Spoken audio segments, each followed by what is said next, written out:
این راز تکنیک هوآپونوپونو چیه؟ این یه روش جادویی و باستانی از بومیای هاواییه که میگه همه چیز یکیه، هیچ کس از تو جدا نیست، نه آدم ها، نه اتفاقات، نه حتی درد و رنج ها. هر چیزی توی جهان بیرون داری تجربه میکنی بازتاب چیزی که در درون تو وجود داره. تکنیک هوآپونوپونو یعنی مسئولیت کامل هر چیزی رو که تجربه میکنی و شاهدش هستی رو بپذیری، نه با احساس گناه بلکه با آگاهی.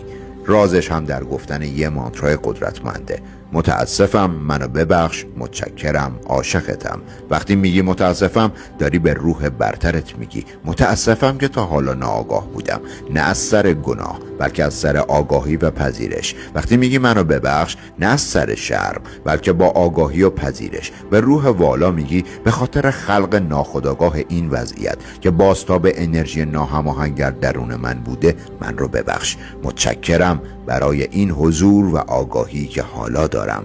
عاشقتم یعنی عشق رو به خودت، روح والا و تمام جهان هستی و تمام اون بخش هایی که نیاز به نور دارن میفرستی. هوآپونوپونو یعنی بازگشت به خود با عشق.